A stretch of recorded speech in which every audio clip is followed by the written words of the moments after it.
Ladies and gentlemen, welcome to the Birds vs. Boys Dallas Cowboys schedule reaction show. I'm just going to riff for 10, 15 minutes here about the 2025 Dallas Cowboys schedule that was released on Wednesday night, even though half of it was released in pieces as we go. It is amazing how the NFL can turn anything into an attraction, even though just give me the schedule. I just want the schedule in my hand. A little bits and pieces are fun every once in a while, but then having to, check with the Jets beat writers and the Washington Commanders beat writers on Twitter and seeing what they're posting and here over here, just give me the schedule so we can talk about it like I'm going to right now. The schedule is out. We obviously knew game one going back to the beginning of the week, and that is Birds vs. Boys. And welcome. If it's your first time here, Birds vs. Boys YouTube channel, I am Kmess. My man Aiden covers the Eagles, and we do Birds vs. Boys together. And finally, it's happening. The season is starting on a Thursday night in September in Philadelphia, and it is the Cowboys and it is the Eagles, the defending Super Bowl champion Eagles. I'm sorry, Aiden. With the Cowboys' brand new head coach, Dak Prescott, off another surgery, heading into Death Valley, heading into the Lions' Den on primetime in Philadelphia to start off the season. So I'm going to walk through a little bit of the schedule here. There are points of the schedule that I feel are must wins or have to go 3-1s because there is a stretch of this schedule that is absolutely brutal. And the first thing I said when I looked at the schedule was, where are the easy games at? Where are the guarantees? Because you used to be able to pencil in Washington and the Giants, and that's 3 or 4 wins there. And that's not the case anymore with this Dallas Cowboys team and this NFC East and those Washington Commanders. And who knows with the New York Giants? I think the Dallas Cowboys are still, I don't want to say leaps and bounds, but absolutely better than the Giants. And they should win both games in New York and in Dallas. But Washington's a different animal. So first thing I look for is the primetime games. 6 of them this year. Obviously, the Thursday night game. They have 4 Thursday night games this year, the most of any NFL team, as well as they have 2 short weeks, which is just absurd to me. But 6 primetime games, 4 Thursday night games, and 2 holidays. Obviously, the Thursday that they play on Thanksgiving every year, and then they are also playing on Christmas Day this year, the 5th time in the Dallas Cowboys history that they will be playing on Christmas. So again, Eagles week 1, and then we keep the division train rolling for a 1 o'clock start, 1 o'clock Eastern, 12 o'clock in Dallas. Week 2 at home against the Giants. And we don't know who. I think that's probably going to be too early for Jackson Dart. Is it going to be Russell Wilson? Is it going to be Jameis Winston? Who knows which quarterback will be at the helm there. But you get the Giants at home week 2. Then week 3, it's a 4:25 game on the road in Chicago. You need to be 2-1 at least out of these 3 games. I think week 1 could be somewhat of a coin flip. You have to win. If you lose the Eagles game, especially week 1, you have to beat the Giants at home. You have to beat the Bears on the road to be 2-1 before a Sunday night football game at home against the Green Bay Packers. Now, I think the Cowboys are more talented than Green Bay. I mean, Green Bay has remade their wide receiver room, obviously drafting Golden. But they're the boogeyman. Even without Aaron Rodgers, they are the boogeyman for the Dallas Cowboys, especially in AT&T Stadium. After Green Bay at home, back on the road for 2. Again, 2 games here that I feel like are must wins. Away, 1 o'clock at the Meadowlands against the New York Jets, Justin Fields' New York Jets, before another 1 o'clock game on the road against the Panthers. This is probably the easiest stretch of the season, even though they're both road games. But I believe in both of those situations, there will be tons of Dallas Cowboys fans. I may also be in attendance for the October 5th game against the Jets, living not too far from there. Beginning of October is beautiful in the Northeast. It's a 1 o'clock start. I'm all about it. So back to back winnable road games, I will say, before a mini gauntlet before the big gauntlet. So then you have at home 425 start against the Washington Commanders. The first time they're playing Washington this season. Obviously, Washington has taken a step forward, right? They were in the NFC Championship game last year against the Philadelphia Eagles. They got blown out, but Jaden Daniels seems to be the truth. We'll see if there's a little bit of coming back to earth in his sophomore year, but not going to be an easy game on the road. And then, at home. And then on the road against a very formidable and tough Denver Broncos team. Sean Payton has this team um, playing better ball than people expected last year. I think they're going to be defensively sound. This is going to be Bo Nix's second year in the league. So again, it's the same question that we had with Jaden Daniels. Where will he be there? 425 start on the road. Never easy to go play at Mile High.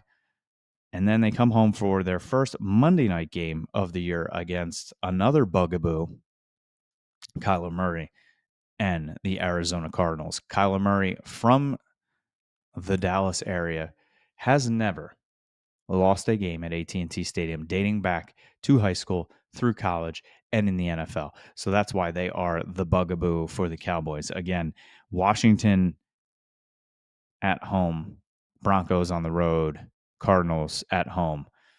You got to try and win 2 out of 3 there. The bye week 10, I like it, right in the middle of the season before the gauntlet.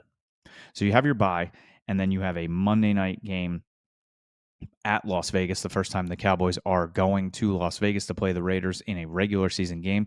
I'm sure there are going to be a ton of Cowboy fans at that game, that being the first time the Cowboys are playing in Vegas in a regular season game. It's going to be packed with Cowboys fans. That is a winnable game. Hopefully, Ashton Genty isn't running all over Mozzie Smith in this defense, but you got to win that game because then it starts the stretch of the season that will define this Dallas Cowboys team. Stretch of a season where 1, 2, 3, 4, 5, 6, 6 straight games you'll be playing teams that had at least 11 wins last season. The first time in NFL history a team will have a stretch like that. This is going to be brutal. This is going to determine whether they're a playoff team or whether they are drafting in the top 10 again. Vegas has them still sitting as a 7.5 point favorite. The under was the favorite until the George Pickens trade. That made now the over -120 the favorite, but it did not move the win total line, still sitting at 7.5. So after the Monday night game, you have a short week at home, 425 against the Eagles. Going from the 425 game at home, it is now the Thursday night Thanksgiving game, 4:30 against the Super Bowl champion, the Super Bowl runner up, excuse me. So you play the Super Bowl champion Philadelphia Eagles and the Super Bowl runner up in back-to-back weeks. Listen, thankfully both at home, and this is the first time I think since 2017 that the Cowboys have been home the week before the Thanksgiving game. So home and home, which is great, but playing against both the Super Bowl champion and the Super Bowl runner-up and Patrick Mahomes and Jalen Hurts is not going to be easy. And then you come off the Thursday Thanksgiving Day game and you have right into another primetime Thursday night game on the road in Detroit. Now you're going against the number 1 seed in the NFC from last year on the road. Right after that, another primetime game back at home against the Vikings, who were another amazing team last year. However, we don't know this year, right? Obviously, we don't know what J.J. McCarthy is. First year starting. We'll see how healthy he is. We'll see what kind of quarterback he is. But, I mean, the defense was outstanding last year. I'm sure they're going to be just as well this year. Not going to be an easy game. And you can't play the Kirk Cousins primetime game because Kirk's not there. After that, you're at home again. A 1 o'clock start against the Chargers. I mean, we know what Harbaugh is all about. He's got a couple new running backs there. Marion Hampton, who was a Cowboys target in the draft, is there. They can run the ball. Historically, the Cowboys' run defense has been the issue. You're going up against the Chargers. And then the gauntlet kind of ends on the road on Christmas Day, 1 o'clock in Washington, before finishing the season at a to be determined time on the road at the Meadowlands against the Giants. So I think about that. From November 23rd till December 25th, just about exactly 1 month, 2 days shorter than exactly a month. You play home against the Eagles, home against the Chiefs, at the Lions, home against the Vikings, home against the Chargers, at the Washington Commanders. I mean, come on. And it's Sunday, the 23rd of November, Eagles. Thursday, November 27th, Chiefs. Thursday, December 4th, Lions. And then you have that kind of mini bye because you have 10 days before the Sunday night game against the Vikings. And then you have 1 week, December 21st against the Chargers. And then another short week, only 4 days. You're playing on Christmas Day on the road against Washington and then finishing out against the Giants. I'm not giving a prediction here of a record because I really want to digest this. I'm thinking about running to the bookies and betting the over. I think this Cowboys team is talented enough. If Dak stays healthy, they should absolutely win 8 games. I mean, I think they should hopefully beat the Giants twice. They should beat the Bears. They should beat the Jets. They should beat the Panthers. I think they will beat the Raiders. I think they should beat the Cardinals. And then, it's a toss up. Can they beat the Vikings? Can they beat the Chargers? Can they beat Washington one time? I think they can at least get to 8 wins at a minimum. They catch fire if some of these new pieces, if Ezraku's rocking with Micah Parsons and Pickens and Lamb are unstoppable, and you're getting some juice from the run game because it's open with the wide receiving core now, they can go on a little bit of a that gauntlet could be one of the hardest I've seen in a long time. And again, preface it on we don't know anything yet. Just because the Eagles and the Chiefs were in the Super Bowl last year doesn't mean they're going to be rock stars this year. Just because the Lions were an unbelievable offense last year doesn't mean Ben Johnson's in Chicago now. But you're playing against arguably the toughest division in the AFC, the toughest division in the NFC and the NFC North, and an extremely tough up-and-coming division in the NFC East, obviously with the Super Bowl champs, Washington, and we don't know what the Giants are. So where are the easy games? Showed you the couple that I think they need to win. I told you a couple that I think are toss-ups, and the ones that, I mean, I absolutely hate playing the Eagles and the Chiefs back to back. It's and getting the Chiefs on a short week, especially because it's not a familiar opponent, right? So the preparation's less time. You have a new coaching staff. It's going to be amazing to see how Schottenheimer and this coaching staff handle this type of schedule.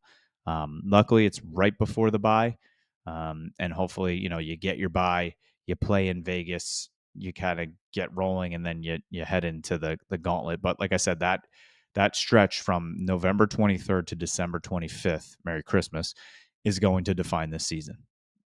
It could define it in a great way, or pack your bags, boys. We're going to Cabo. Let's start the draft show. And we shall see. That is why we talk about this, but that is also why they play the games. So let me know what you think of the schedule. I'm not releasing my prediction yet. I'm going to wait until I'm on a live show with Aiden to do that, and I need a little bit more time to think it through. We will be doing a way too early prediction show of week 1 this upcoming season with 2 of our favorite guests. Aiden and I are also already in May planning what type of tailgate / show we will be doing from the stands at Lincoln Financial Field on September 4th for the Cowboys and the Eagles, Birds vs. Boys week 1. So Thank you for watching. Thank you for listening. Make sure you subscribe to our YouTube page if you have not yet. Aiden is smashing Eagles content. We will be back together, like I said, previewing already week 1. Aiden's all over the TikTok and Instagram as well. Birds vs. Boys there. TikTok, Birds vs. Boys as well. And then anywhere you listen to podcasts, we are there as well for your listening pleasure. Summer's just starting, but it feels like football is already here. And that's what the NFL does to us. So thank you. Enjoy. And we will see you November 23rd to December 25th. But even before that, they have the Super Bowl champions week 1. Woo! Chris Hansen here, and I'm going to need you all to take a seat right over there and check out Birds versus Boys. I think you're completely right here, and I hate it. Yep. Hey, idiots. Stop doing dumb things. I got 2 phones. Upside alert. Upside alert. I might go insane. I think you're already there. There's no hope. Hope is gone. If this was an AFC North podcast, we'd be done in 15 minutes. Bob Hope. I'm going to drink bleach. That is the team you promised me you were going to be this year. This is the Consciously Hopeful podcast. I'll be watching.